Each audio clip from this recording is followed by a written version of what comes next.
Hi all, welcome to Manjari vlogs channel. ఈరోజు Manjari వ్లాగ్స్లో chicken curry ఎలా చేయాలో చూద్దాం. బ్యాచిలర్స్కి, బిగినర్స్కి ఈజీగా ఉండేలా, ఇలా గ్రేవీ టెక్స్చర్ వచ్చేలా ఎలా చేయాలో చూద్దాం. ఫస్ట్ మనకు కావాల్సిన ఇంగ్రీడియంట్స్ ఏంటంటే ఆనియన్స్, పచ్చిమిర్చి, కరివేపాకు, టమాటా తీసుకోవాలి.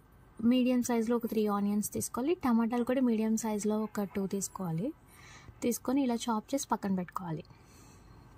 ఒక ప్యాన్ పెట్టుకొని 4 టేబుల్ స్పూన్స్ ఆఫ్ ఆయిల్ వేసుకొని ఒక 4 లవంగాలు వేసుకొని వేయించుకున్న తర్వాత ఆనియన్స్ వేసుకొని ఫ్రై చేసుకోవాలి. ఆనియన్స్ కొంచెం పింక్ కలర్లోకి చేంజ్ అయిన తర్వాత కరివేపాకు, పచ్చిమిర్చి వేసుకోవాలి. వేసుకొని ఇవి కొంచెం బాగా వేగాలి. ఆనియన్స్ అనేది కొంచెం బ్రౌన్ కలర్లోకి వచ్చిన తర్వాత అప్పుడు మనం టమాటాని యాడ్ చేసుకోవాలి.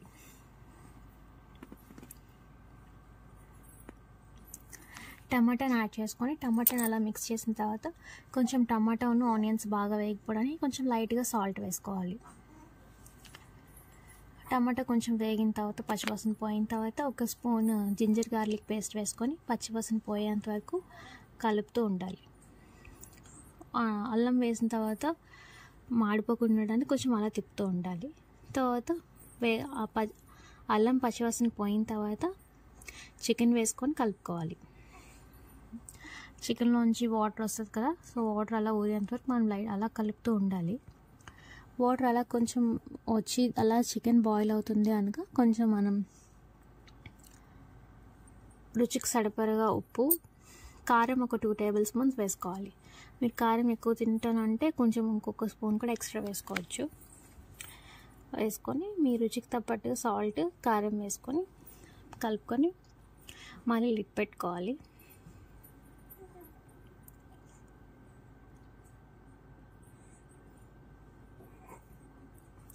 అలా మధ్య మధ్యలో లిడ్ తీసి కలుపుతూ ఉండాలన్నమాట, అడుగు మాడిపోకుండా.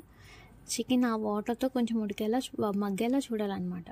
వాటర్ అలా కొంచెం అలా మగ్గిన తర్వాత 1.5 గ్లాస్ ఆఫ్ వాటర్ వేసుకొని బాయిల్ చేసుకోవాలి. చికెన్ బాగా కొంచెం మెత్తగా అయ్యేలా చూసుకోవాలి.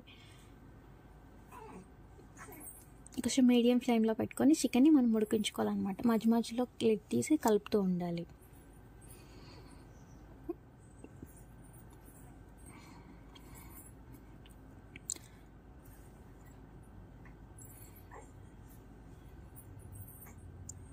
కొంచెం వాటర్ అనేది ఇంకిపోయిన తర్వాత అప్పుడు కొంచెం లైట్గా మనం గరం మసాలా వేసుకుంటాం కదా, అదొక 1 టేబుల్ స్పూన్ గరం మసాలా ఇలా గార్నిష్ చేసుకొని వేసుకోవాలి. వేసుకొని లిడ్ పెట్టుకొని కొంచెం అలా ఉంచాలి. కొంచెం అలా ఇంకా దగ్గరగా అయిపోతుంది అన్నప్పుడు కరివేపాకు, కొత్తిమీర ఉంటుంది కదా, అది వేసుకోవాలి. నా దగ్గర కొత్తిమీర లేదు, కరివేపాకు ఉందని వేసేసాను.